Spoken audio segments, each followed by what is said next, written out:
വണ്ടിയിൽ ചാരിക്കിടന്ന് ഉറങ്ങുമ്പോഴേ എൻ്റെ വണ്ടിയുടെ സൈഡിൽ കുറേയേറെ പട്ടികളുണ്ടായിരുന്നു. കുറച്ചു നേരം കൊണ്ട് പട്ടി ഇങ്ങനെ കുരയ്ക്കുന്ന ശബ്ദം കേട്ട് ഞാൻ കണ്ണു നോക്കിയപ്പോളെ എൻ്റെ കണ്ണുകൊണ്ട് കണ്ടതാണ് എൻ്റെ വണ്ടിയുടെ മുമ്പിൽ സ്ത്രീ രൂപത്തിൽ ഒരു അന്ധകാര ശക്തി വന്നിരിക്കുന്നു. എന്നിട്ട് പറയാണ്, നിന്നെ ജമ്മുവിലേക്ക് വിടിയേല, നിന്റെ വണ്ടി ഞാൻ മറിക്കും. സത്യത്തില് ഭയപ്പെടേണ്ടതായിരുന്നു. എൻ്റെ പരിശുദ്ധാത്മാവിൻ്റെ ഒരു വ്യാപാരം എൻ്റെ മേൽ വന്നു. ഞാൻ ഉറക്കെ പറഞ്ഞു, പിശാച് നീ എൻ്റെ കാര്യം നോക്കാൻ പറഞ്ഞു. പെട്ടെന്ന് ചെറുതായി ഒരു തീകോളമായി. അവിടെ ഉണ്ടായിരുന്ന പട്ടികൾ കുരച്ചു. ഈ തീകോളം ഞാൻ നോക്കുമ്പോൾ ആ ഗ്രൗണ്ടിന്റെ പുറത്തു വരെയും പോയി. ദൈവത്തിന്റെ അതിപരിശുദ്ധമായ നാമം വാഴ്ത്തപ്പെടുമാറാകട്ടെ. കർത്താവിൽ പ്രിയ സഹോദരി സഹോദരന്മാരെ, എല്ലാവർക്കും വേഗം വരുന്നവനായ കർത്താവായ യേശു ക്രിസ്തുവിന്റെ നാമത്തിലുള്ള സ്നേഹവന്ദനം. ഞാൻ ഇന്ന് തൃശ്ശൂരിൽ ഒരു കർത്താവിന്റെ ദാസന്റെ അടുത്താണ്. പാസ്റ്ററുടെ പേര് ജോസഫ് ജോർജ്. രാജു എന്ന പേരിലാണ് അറിയപ്പെടുന്നത്. വളരെ ദീർഘവർഷങ്ങളായി, ഏതാണ്ട് 46-ലധികം വർഷങ്ങളായി കർത്താവിന്റെ വയൽ പ്രദേശത്ത് അധ്വാനിക്കുന്ന ഒരു അനുഗ്രഹിക്കപ്പെട്ട ദൈവദാസനാണ്. അതോടൊപ്പം മിസ്പ എന്ന പേരിൽ ഒരു ബൈബിൾ കോളേജ് ആരംഭിക്കുകയും ഏതാണ്ട് 350-ലധികം വിദ്യാർത്ഥികളെ പഠിപ്പിക്കുകയും അവർ ഇന്ന് ലോകത്തിന്റെ വിവിധ ഭാഗങ്ങളിലും ഈ കർത്താവിന്റെ അതിശക്തമായി വേല ചെയ്യുന്ന 350-ലധികം സുവിശേഷകരെ വാർത്തെടുക്കാൻ ഈ പ്രിയപ്പെട്ട പാസ്റ്റർ മുഖേന ഇടയായി. തന്റെ ജീവിതത്തിൽ താൻ ക്രിസ്തുവിനെ കണ്ടെത്തിയതും അതോടൊപ്പം തന്റെ പ്രവർത്തനങ്ങളെക്കുറിച്ചും ഈ നാളുകളിൽ താൻ ചെയ്യുന്ന പ്രവർത്തനങ്ങളെക്കുറിച്ച് നമുക്ക് കേൾക്കാനായിട്ട് ഇടയായി തീരും. വളരെ അനുഗ്രഹിക്കപ്പെട്ട ഒരു സാക്ഷ്യമാണ് ഇത്. തീർച്ചയായും നിങ്ങൾ കേൾക്കണം. നിങ്ങളുടെ ജീവിതത്തിൽ ഇത് വലിയ വ്യത്യാസം വരുത്തുവാനായിട്ട് ഇടയായി തീരും.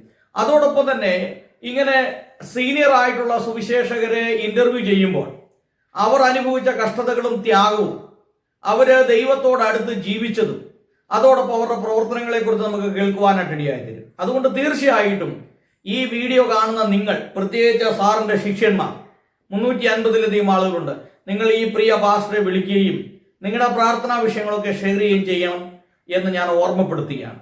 പാസ്റ്ററെ, ഗോസ്പൽ TV UP എന്ന ഈ യൂട്യൂബ് ചാനലിന് വേണ്ടി പാസ്റ്ററെ ഞാൻ ഹാർദവമായിട്ട് സ്വാഗതം ചെയ്യുന്നു. പാസ്റ്ററെ, ദൈവം ധാരാളമായിട്ട് അനുഗ്രഹിക്കട്ടെ. പാസ്റ്ററെ, സ്വയമായിട്ടൊന്ന് പരിചയപ്പെടുത്താമോ? പാസ്റ്ററുടെ പേര്, ഇപ്പോൾ എവിടെ താമസിക്കുന്നു, ഏത് ചർച്ചുമായി ബന്ധപ്പെട്ട് നിൽക്കുന്നു, വീട്ടിൽ ആരൊക്കെയുണ്ട്, എത്ര വർഷമായി കർത്താവിൻ്റെ വേല ചെയ്യുന്നു, ഇതിനെക്കുറിച്ചൊന്ന് പറയാമോ? ദൈവനാമം വാഴ്ത്തപ്പെടുമാറാകട്ടെ. ഇങ്ങനെ UP ഗോസ്പൽ ടീമിൻ്റെ ഇന്റർവ്യൂവിലെ എനിക്ക് പങ്കുചേരുവാൻ കർത്താവ് സഹായിച്ചതോർത്ത് ദൈവത്തിന്റെ നാമം വാഴ്ത്തപ്പെടുമാറാകട്ടെ. എൻ്റെ പേര് പാസ്റ്റർ ജോസഫ് ജോർജ്. എന്നെ കൂടുതലും അറിയുന്നത് രാജു പാസ്റ്റർ എന്നാണ്. എൻ്റെ നാട് തിരുവല്ലയിൽ പെരിങ്ങരയാണ്. 2021 മാർച്ച് മാസം 1-ാം തീയതി എൻ്റെ ഭാര്യ നിത്യതയിൽ പ്രവേശിച്ചു. എനിക്ക് 2 പെൺമക്കളാണ്. അവരെ കുടുംബമായിട്ട് ജീവിക്കുന്നു. ഞാൻ ഇന്ത്യൻ പെന്തക്കോസ്റ്റ് ചർച്ചക്കോടിന്റെ സെൻട്രൽ ശുശ്രൂഷകനായി തൃശ്ശൂർ വെസ്റ്റ് സെൻട്രലിന്റെ ശുശ്രൂഷകനായി 27 വർഷമായി സേവനം അനുഷ്ഠിച്ചുകൊണ്ടിരിക്കുന്നു. ഓക്കെ. പാസ്റ്ററൊക്കെ ഏത് ക്രൈസ്തവ പശ്ചാത്തലത്തിൽ നിന്നാണ് പെന്തക്കോസ്ത് വിശ്വാസത്തിലേക്ക് വന്നത്? അങ്ങനെ വരാനായിട്ടുള്ളൊരു കാരണം എന്താണ്? എൻ്റെ മാതാപിതാക്കൾ, ഞങ്ങൾ 4 ആൺമക്കളും ഞങ്ങളുടെ ഇളയത് ഒരു പെങ്ങളുമാണ്. എൻ്റെ മാതാപിതാക്കൾ എന്നെ ഒരു പുരോഹിതനാക്കാൻ വേണ്ടി ചെറുപ്പത്തിൽ സമർപ്പിച്ചു. ഞാൻ 12 വയസ്സുള്ള സമയത്തെ അന്നത്തെ വലിയ മെത്രാച്ചനായിരിക്കുന്ന യൂഹാനെ മെത്രാപ്പോലീത്തയുടെ അടുക്കൽ കൊണ്ടുവരികയും അദ്ദേഹം യൂഹാനെ മെത്രാപ്പോലീത്തയുടെ കൊണ്ട് ചെല്ലുകയും അദ്ദേഹം എൻ്റെ തലയിൽ കൈവച്ച് മർത്തോമയിലെ ഒരു അനുഗ്രഹിക്കപ്പെട്ട ശുശ്രൂഷന തീരട്ടെ എന്ന് എന്നെ അനുഗ്രഹിച്ചു. ഞാൻ മർത്തോമ സഭയിൽ നിന്നാണ് പെന്തക്കോസ്തിലേക്ക് കടന്നു വരുവാൻ ഇടയായിത്തീർന്നത്. അതിൻ്റെ ഒരു പശ്ചാത്തലം എന്താണ് അതിൻ്റെ ഒരു കാരണം എന്താണ്? എൻ്റെ അമ്മയൊരു മാരകമായ രോഗിയായിരുന്നു. സകല ആശുപത്രിയിലും കൊണ്ടുപോയി എൻ്റെ അമ്മയെ ചികിത്സിച്ചു. എൻ്റെ അമ്മയ്ക്ക് അന്ന് 45 വയസ്സ് കാണും. എല്ലാ ആശുപത്രിക്കാരും തള്ളി. എൻ്റെ പിതാവ് പമ്പാരിവർ ഫാക്ടറിയിലെ ഉദ്യോഗസ്ഥനായിരുന്നു. എൻ്റെ പിതാവിൻ്റെ ഒരു സ്നേഹിതൻ മാവേലിക്കരയുള്ള ഒരു വലിയ മന്ത്രവാദിയുണ്ട്. അദ്ദേഹം പറഞ്ഞു ഈ മന്ത്രത്താല് ഇതെല്ലാം പ്രശ്നങ്ങൾ പരിഹരിക്കാന്ന് പറഞ്ഞു. അതിനുവേണ്ടി ഞങ്ങൾ ഒരുപാട് ത്യാഗപരമായിട്ട് അദ്ദേഹത്തെ വരുത്തി ഒരുപാട് പണം മുടക്കി മന്ത്രം ചെയ്തു. പക്ഷേ എങ്കിലും എൻ്റെ മാതാവിന് ഒരു സൗഖ്യവും ഉണ്ടായില്ല. ഓക്കെ, പിന്നീട് അങ്ങനെ ഇരിക്കുന്ന സമയത്ത് ഞങ്ങളുടെ ദേശത്തെ പെന്തക്കോസ്തിന്റെ പ്രവർത്തനം ആരംഭിച്ചു. ഞാൻ ചെറുപ്പത്തിൽ മുതൽ ദൈവവിശ്വാസിയായിരുന്നു. പെന്തക്കോസ്തിനെ പറ്റി എനിക്ക് ഒന്നും അറിയലായിരുന്നു. അവരുടെ പ്രവർത്തനത്താൽ കുറച്ച് ആളുകൾ മുൻപോട്ട് കടന്നു വന്നു. അങ്ങനെ ഇരിക്കുന്ന സമയത്ത് ആ പാസ്റ്ററുടെ വീട്ടിൽ ബൈബിൾ കോളേജിൽ പഠിച്ചതായ 2 വിദ്യാർത്ഥികൾ പ്രാക്ടീസിന് വേണ്ടി അവിടെ കടന്നു വന്നു. അങ്ങനെ ഇരിക്കുമ്പോൾ എൻ്റെ അനുജനും പെങ്ങളും പെരിങ്ങര സ്കൂളിലാണ് പഠിക്കുന്നത്.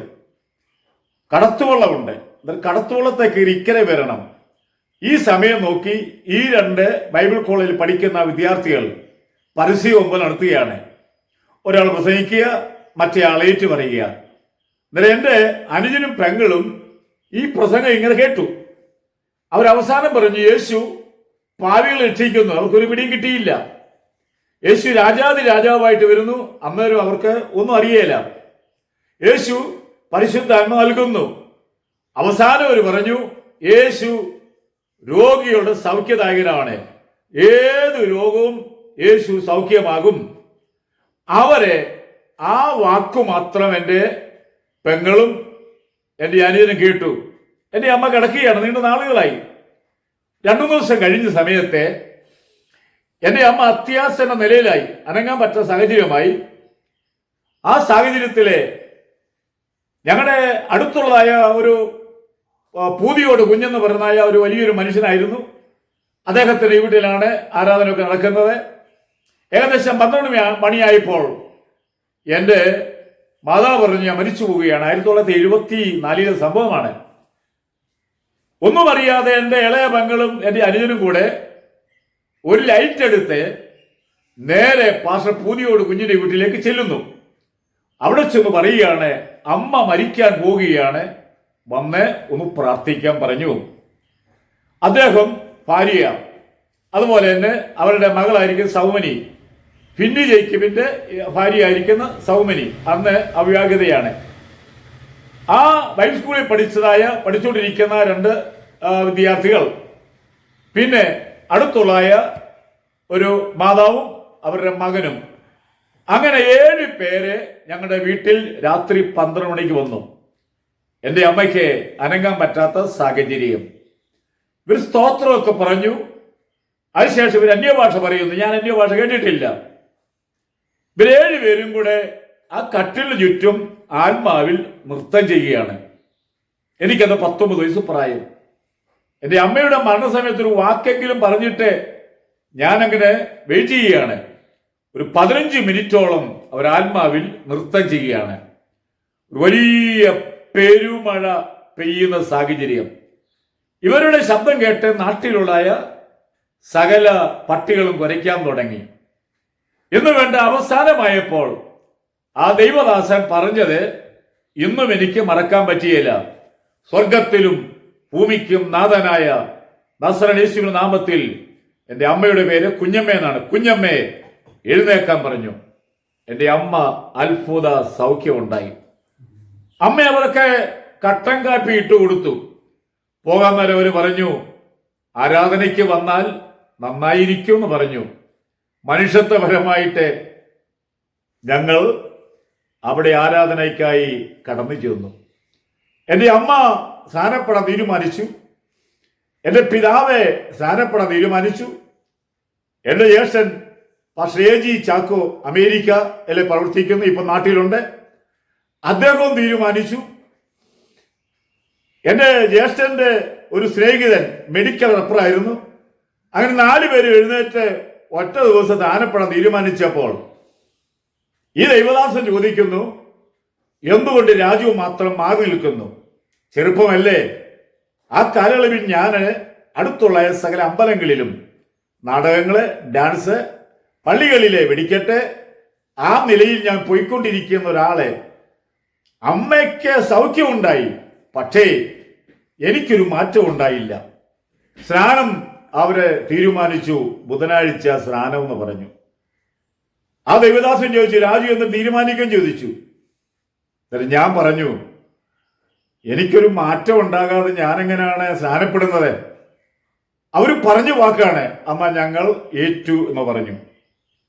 ബുധനാഴ്ച എൻ്റെ വീട്ടിൽ ഒത്തിരി ആളുകൾ കടന്നു വന്നു, ബന്ധക്കാർ, ചാർച്ചക്കാര്. അവര് പറഞ്ഞൊരു വാക്കാണ്, കുഞ്ഞമ്മേ നിങ്ങൾ എല്ലാവരും പോയി സ്നാനപ്പെടുക, ഞങ്ങളും പിന്നാലെ വരാമെന്ന് പറഞ്ഞു. എൻ്റെ വീട്ടിൽ എല്ലാവരും ഒരുങ്ങി, ഞാൻ ആഹാരം കഴിച്ചു. എനിക്ക് സ്നാനം കാണാൻ വേണ്ടി വേറെ എവിടെങ്കിലും, കാരണം പമ്പയാറിൻ്റെയും മണമേലയാറിൻ്റെയും കൈവഴികൾ തമ്മിൽ ചേരുന്നായ ഒരു ജംഗ്ഷനാണ് എൻ്റെ വീടിൻ്റെ മുമ്പിലുള്ളായ പുഴകള്. വേറെ ഇഷ്ടം പോലെ സ്ഥലമുണ്ട്. 2 മണിയായപ്പോഴേ ഒരുങ്ങി എല്ലാവരും കൂടെ പോകാനായിട്ട്. ഞാൻ മനസ്സാന്തരപ്പെട്ടിട്ടില്ല.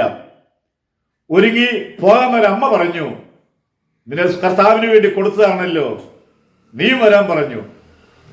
ഞാൻ പറഞ്ഞു, ഞാൻ വരുന്നില്ലെന്ന് പറഞ്ഞു. പറഞ്ഞു കഴിഞ്ഞപ്പോൾ എൻ്റെ തലയിട്ടുന്ന പോലെ തോന്നി, എൻ്റെ ഹാർട്ട് പടയ്ക്കാൻ തുടങ്ങി. ഞാൻ കുഴഞ്ഞ് വീണു, അനക്കമില്ലാതായി. ഉള്ളിൽ നല്ല ബോധമുണ്ട്, വീട്ടിൽ ഭയങ്കര നിലവിളി. സ്നാനപ്പെടാൻ പോവുകയാണ്, ഇതാ മോന് നിശ്ചലനായിട്ട് കിടക്കുന്നു. പക്ഷെ എൻ്റെ ഉള്ളിൽ നല്ല ഓർമ്മയുണ്ട്. അമ്മ ഒരു കാര്യം പറയുന്നു, നീ സ്നാനപ്പെടാൻ തീരുമാനിക്ക്, ദൈവം നിന്നെ സഹായിക്കുന്നു പറഞ്ഞു. ഞാൻ എൻ്റെ മനസ്സിൽ പറഞ്ഞു, കർത്താവേ എൻ്റെ മാതാപിതാക്കളോടുകൂടെ ഞാൻ സ്നാനപ്പെടാൻ തീരുമാനിച്ചെന്ന് പറയുകയും എൻ്റെ ആ പ്രശ്നം മാറി ഞാൻ നേരെ ആരാധനാലയത്തിൽ ചെന്നു. ആരാധനാലയത്തിൽ ചെന്നപ്പോൾ എനിക്ക് ആദ്യമായിട്ടാണ് സഭായോഗത്തിൽ ഉപയോഗിക്കുന്നത്. സാക്ഷ്യം പറയാനായിട്ട് പറഞ്ഞു. ഞാൻ എഴുന്നേറ്റ് പറഞ്ഞു, എനിക്ക് സ്നാനപ്പെടണമെന്ന് പറഞ്ഞു. അങ്ങനെ വലിയൊരു കൂട്ടമായിട്ട് നമ്പരടിച്ചാണ് സ്നാനപ്പെടാനായിട്ട് പോകുന്നത്. അന്ന് എന്നെ സ്നാനപ്പെടുത്തിയത്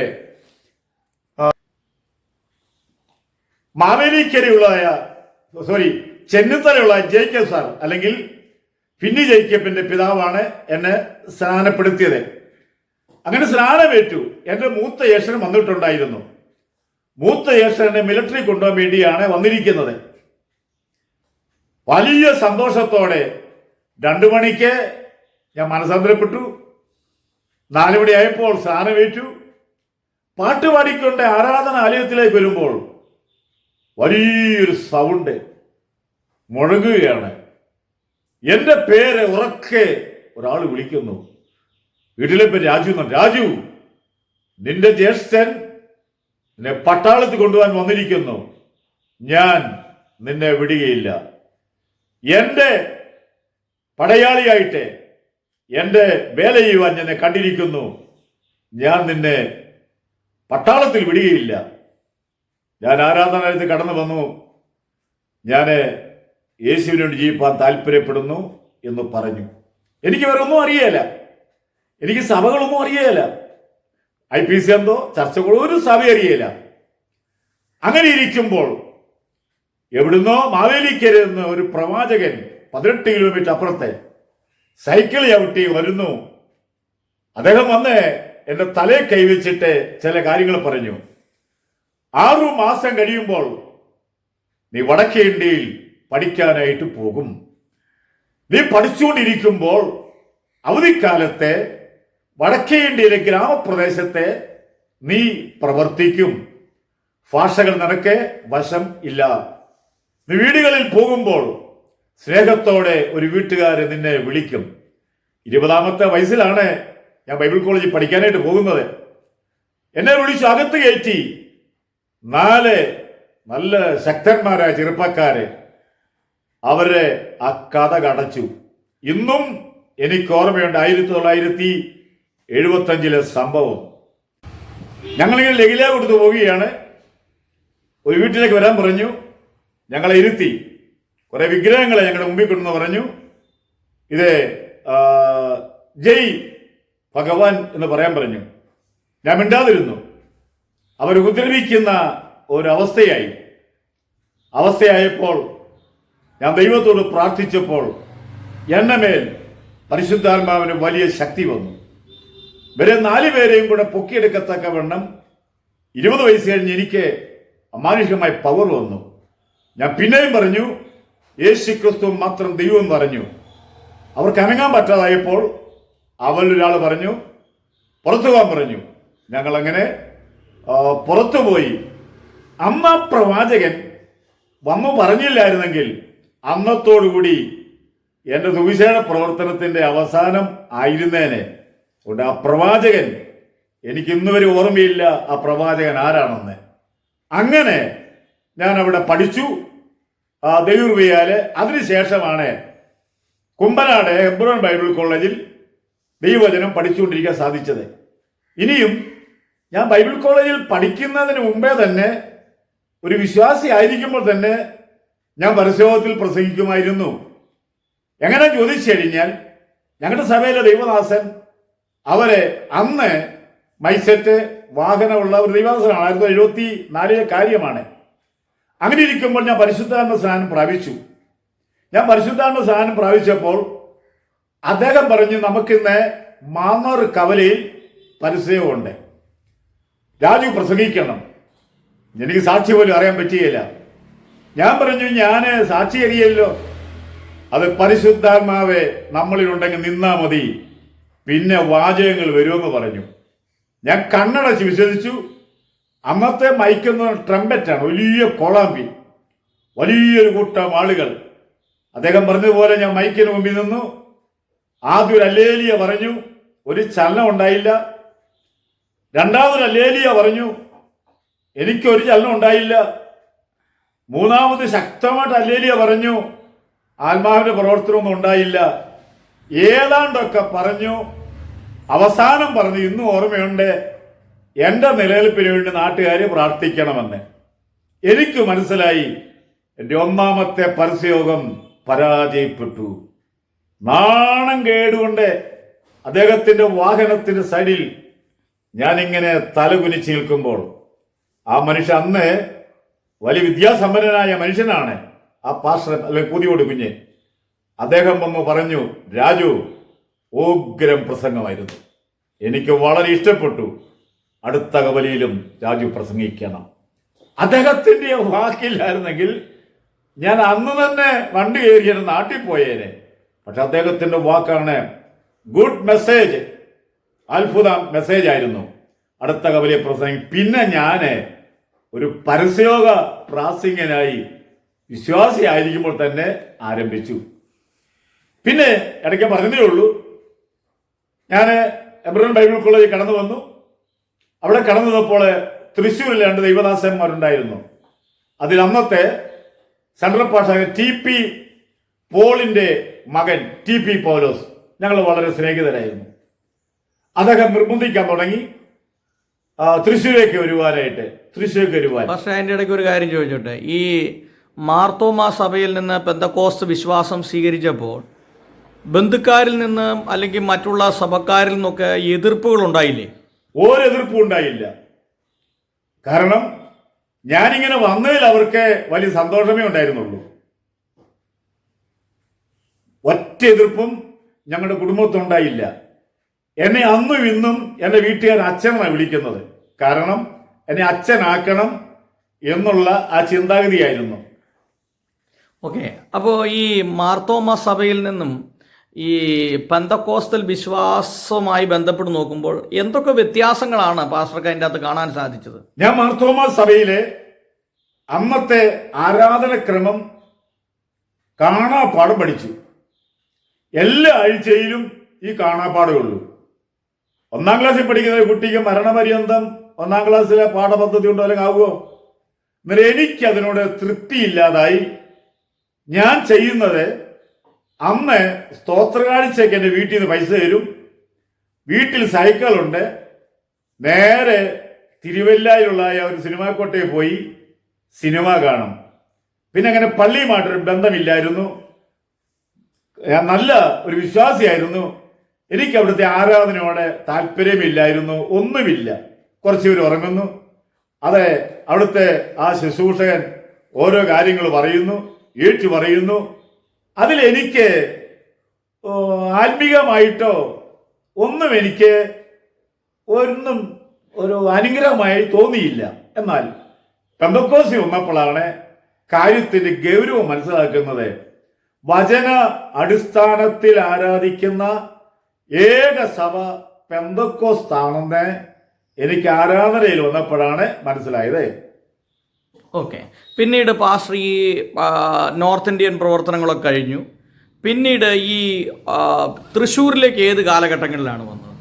ഞാൻ 1979 വരുന്നത്. ഞാൻ പറയുന്നത് എന്റെ സ്നേഹിതനായിരിക്കുന്ന TP പൗലോസ്. ഓക്കെ. അതിനുശേഷമുള്ള പ്രവർത്തനങ്ങൾ എന്തൊക്കെയായിരുന്നു? ഞങ്ങൾ രണ്ടുപേരും, ഞങ്ങൾ വേറെ ദൈവദാസ് TM ജോസഫ്, ഞങ്ങൾ ഒരുമിച്ച് എളനാട് സ്ഥലത്തെ 6 മാസം പ്രവർത്തിച്ചു. അങ്ങനെ പ്രവർത്തിച്ചുകൊണ്ടിരിക്കുമ്പോൾ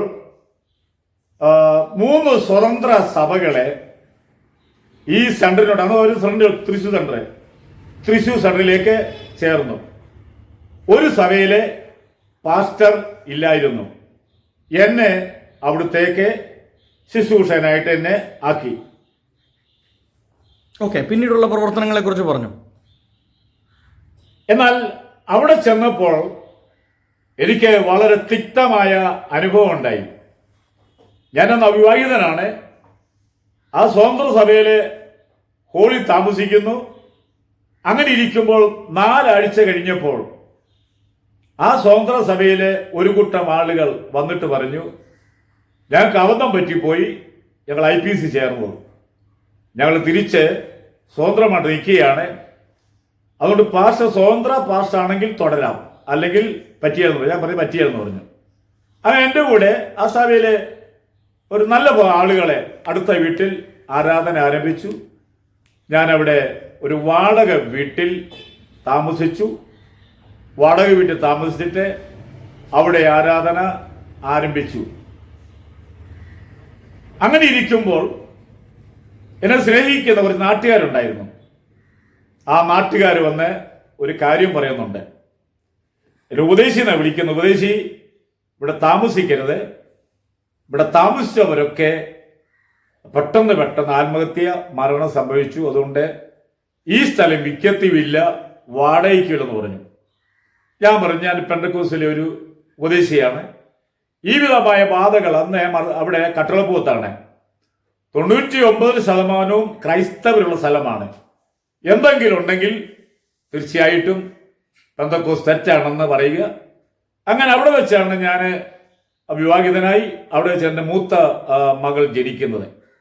അങ്ങനെ ഇരിക്കുമ്പോൾ സ്ഥലമില്ല.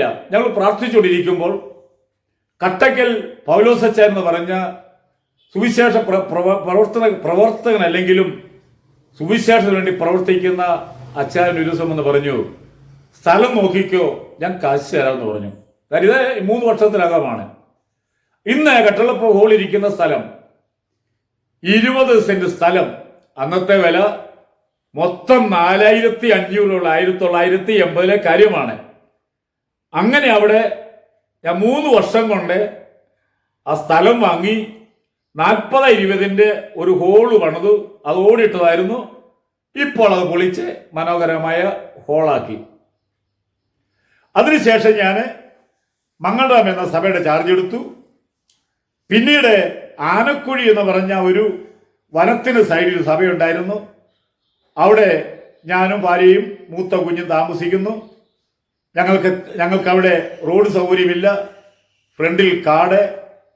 വൈകുന്നേരം രാത്രിയാകുമ്പോൾ ചിലപ്പോഴും തേക്ക് മുറിക്കുന്നതായ കള്ളന്മാർ വരും, മുറിച്ചിടും. ഇതൊക്കെയാണ് അവിടുത്തെ സംഭവങ്ങളെ. അങ്ങനെ പ്രാർത്ഥിച്ച് ഇന്ന് കാണുന്ന വലക്കാവ് എന്ന് പറയുന്ന IPC ഹോള്, അവിടെ നിന്നും വലക്കാവിലെ കുഞ്ഞപ്പച്ചാൻ എന്ന് പറയും, അല്ലെ PV മാത്തുണ്ണി, അദ്ദേഹം സൗജന്യമായി തന്ന ആ സ്ഥലത്തെ അവിടുത്തെ ഹോള് പണിത് പ്രവർത്തിക്കാൻ എഴുതിയെത്തിയിരുന്നു. പക്ഷെ അന്നേരം ഞാൻ പരസ്യവും നടത്തും. ഞാനൊരു സ്കൂട്ടറില് മൈക്കൊക്കെ വെച്ച് തൃശ്ശൂര് എൻ്റെ കൂടെ വേറെ 3-4 ദിവസം മാറി മാറി വരും. അങ്ങനെ പരസ്യവും വെക്കും. രാവിലെ പുറപ്പെടും, വൈകുന്നേരം വരും. അത് ഒരുപാട് സ്ഥലങ്ങളിൽ പരസ്യവും നടത്താൻ തക്കവണ്ണം ദൈവം എനിക്ക് കൃപ നൽകി. അങ്ങനെ ഇരിക്കുമ്പോഴാണ് കൂട്ടാലി എന്ന പഴയ സഭയിൽ ഞാൻ 5 വർഷക്കാലം ശുശ്രൂഷ ചെയ്തു. അവിടുന്ന് ഞാൻ പിന്നെ മാന്നാമംഗലത്തെ സഭയുടെ ചാർജ് ആയിരിക്കുന്നു. മാന്നാമംഗലത്തെ സഭയുടെ 4-ാം വർഷമായപ്പോൾ എന്നെ കുമ്പനാട് പാസ്റ്റർ KC ജോൺ ദൈവദാസൻ വിളിച്ച് അന്ന് തൃശ്ശൂർ 2ആയിട്ട് തിരിഞ്ഞു, ഈസ്റ്റും വെസ്റ്റും എന്ന്. അങ്ങനെ എനിക്ക് വെസ്റ്റ് സെൻറ്ററിൻ്റെ ചുമതല എനിക്ക് തരുമ്പോൾ 42 വയസ്സേ എനിക്കുണ്ടായിരുന്നുള്ളൂ. ഞാൻ ആ സെൻട്രൽ സ്ഥാനം ഏൽക്കാതെ എനിക്ക് ഇത്ര വയസ്സ് പ്രായമുള്ളൂ. അങ്ങനെ ഞാൻ പോരാൻ തുടങ്ങിയപ്പോഴേ അവർ പറഞ്ഞു, ഞങ്ങൾ വിളിച്ചത് രാജുവിനെ സെൻറ്ററിൻ്റെ ചുമതല ഏൽപ്പിക്കാൻ വേണ്ടിയാണ്. 1992 ഞാൻ ബൈബിൾ കോളേജ് ആരംഭിച്ചു, മിസ്പ ബൈബിൾ കോളേജ് ആരംഭിച്ചു. ഏകദേശം 23 വർഷക്കാലം ബൈബിൾ കോളേജ് മുന്നോട്ട് പോയി. 350 പേരെ പഠിപ്പിച്ച് ഇന്ത്യയുടെ മിക്ക സ്റ്റേറ്റിലും കേരളത്തിൻ്റെ മിക്ക ജില്ലയിലും കർത്താവിൻ്റെ വേല ചെയ്യുന്നു. അപ്പോൾ ഈ മിസ്പ ബൈബിൾ കോളേജ് ആരംഭിച്ചത് പാസ്റ്ററാണ് അല്ലേ? ഞാനായിട്ട് ആരംഭിക്കുന്നത്. ഓക്കെ, അതിന്റെ ആരംഭവും അതിന്റെ പ്രവർത്തനങ്ങളെ കുറിച്ചൊക്കെ ഒന്ന് പറയാമോ? ആരംഭം എന്ന് പറയുമ്പോൾ അടുത്ത വിംബി നഗറിൽ വീട് വാടകയ്ക്കെടുത്തു. വീട് വാടകയ്ക്കെടുത്ത് അവിടെ ആരംഭിച്ചു. കുട്ടികൾ കണ്ടമാനമായപ്പോൾ കാളത്തൂർ സ്ഥലത്തെ മാറപ്രയം എന്ന മെത്രാപ്പൊലീത്തയുടെ അമ്മയുടെ അനിയത്തിയുടെ വീട്ടിൽ ചെന്നു. അനിയത്തിയുടെ വീട്ടിൽ ചെന്ന് 18 റൂമുള്ളൊരു വീടുണ്ടെന്ന് പറഞ്ഞു. ഞാൻ അവിടെ ചെന്ന് അമ്മച്ചിയോട് പറഞ്ഞു, അമ്മച്ചി ഈ വീട് വാടകയ്ക്ക് കൊടുക്കുന്നുണ്ടെന്ന് ചോദിച്ചു. ഉടനെ എന്നെ തരാമെന്ന് പറഞ്ഞു. എന്തിനു വേണ്ടിയെന്ന് ചോദിച്ചു. ഞാൻ പറഞ്ഞു, ഞാൻ ഒരു പെന്തക്കോസ്തിലെ പാസ്റ്ററാണ്, അതുകൊണ്ട് അവിടെ ബൈബിൾ കോളേജ് നടത്താൻ വേണ്ടിയെന്ന് പറഞ്ഞു. അമ്മ ചെടുത്ത വഴി പറഞ്ഞു, കള്ളന്മാരായിരിക്കുന്ന കുറച്ച് ആൾക്കാർ നടക്കിയെന്ന് പറഞ്ഞു.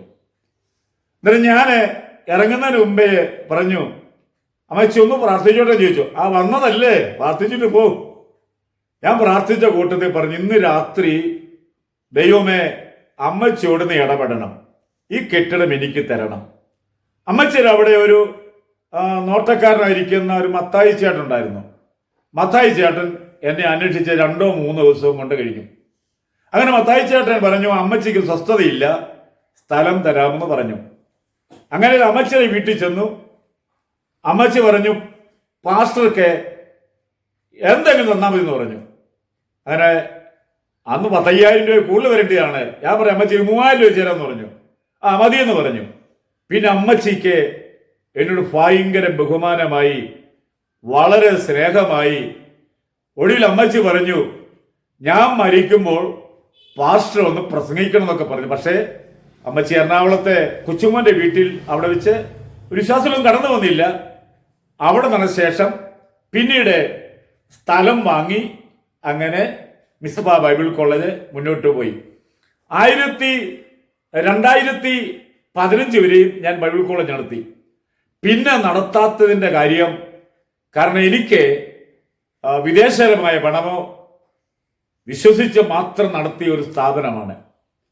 അങ്ങനെ ഇരിക്കുമ്പോൾ എനിക്ക് ഒരുപാട് ബാധ്യത വന്നപ്പോൾ എൻ്റെ ഭാര്യ വീട്ടുകാർ തന്ന സ്ഥലം വരെ ഞാൻ വിറ്റ് അതിൻ്റെ ബാധ്യതയൊക്കെ ഒഴിപ്പിക്കേണ്ട സാഹചര്യങ്ങൾ കടന്നു വന്നു. പിന്നെ വിദ്യാർത്ഥികളെ കിട്ടാഞ്ഞതുകൊണ്ട് ഞാൻ 2015 ബൈബിൾ കോളേജിൻ്റെ ആ കാര്യം അവസാനിപ്പിച്ചു. ഈ ഇത്രയും കാലഘട്ടങ്ങൾ കൊണ്ട് എത്ര പേരെ പാസ്റ്റർ പഠിപ്പിച്ചിട്ടുണ്ട്? 350 പേരെ ഞാൻ പഠിപ്പിച്ച് ഇറക്കിയിട്ടുണ്ട്. അവരിപ്പോ ലോകത്തിന്റെ വിവിധ ഭാഗങ്ങൾ കർത്താവിന്റെ വേല ചെയ്യുന്നു. ലോകത്തിന്റെ വിവിധ ഭാഗങ്ങൾ. ഓസ്ട്രേലിയയില് ഒരു ദൈവദാസനുണ്ട്, റോഷൻ തോമസ് പറയും. അദ്ദേഹത്തിന് ഇന്ത്യയിലെ മിറക്കിൾ മിനിസ്ട്രി എന്നും പറഞ്ഞ ഒരു സ്ഥാപനമുണ്ട്. ഏത് ആത്മീയ കാര്യങ്ങൾക്കും എന്നെ കേരളത്തിൽ വരുമ്പോൾ അദ്ദേഹം എന്നെ വിളിക്കും.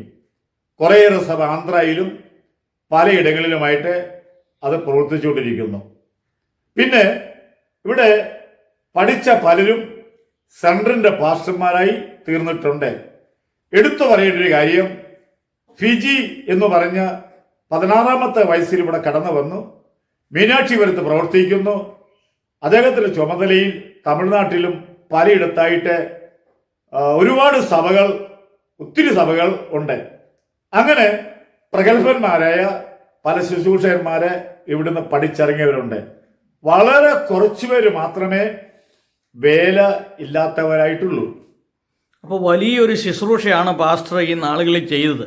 കാരണം ഒരുപാട് പേരെ പഠിപ്പിച്ചിറക്കാൻ 350 പാസ്റ്റർമാരെ പഠിപ്പിച്ചിറക്കുക എന്ന് പറയുന്നത് 350 സഭകളാണ്. അതിനകത്ത് എടുത്തു പറയേണ്ട കാര്യങ്ങളുണ്ട്. കൊലക്കേസിലെ പ്രതിയായിരിക്കുന്ന ഒരാളെ എൻ്റെ അടുക്കൽ ഒരു മാതാവും പിതാവും കൂടെ കൊണ്ടാക്കുകയാണ്. ഇവരെങ്ങനെങ്കിലും രക്ഷപ്പെടുത്തണമെന്ന്. അങ്ങനെ അവന്റെ പേര് ബിനു റാഫേൽ എന്നാണ്. ഒരാളെ കൊന്നതാ. അവന് 3 വർഷം കൂടി നിന്ന് ഇപ്പോളെ അവൻ സുവിശേഷ വേലയും ജോലിയുള്ള ബന്ധത്തിലും ആയിരിക്കുന്നു. വേറൊരു സഹോദരൻ ഒരുപാട് കേസിലെ പ്രതിയായിരുന്നു, സുവിശേഷ വിരോധിയായിരുന്നു. എൻ്റെ അടുക്കൽ കൊണ്ടുവന്നു, എന്നോട് താമസിച്ചു. അദ്ദേഹം രക്ഷിക്കപ്പെട്ടതല്ലായിരുന്നു. ഒരു ദിവസം അദ്ദേഹവുമായിട്ട് കർത്താവിൻ്റെ വചനം പറഞ്ഞപ്പോൾ നിലവിളിച്ചു, മാനസാന്തരപ്പെട്ടു.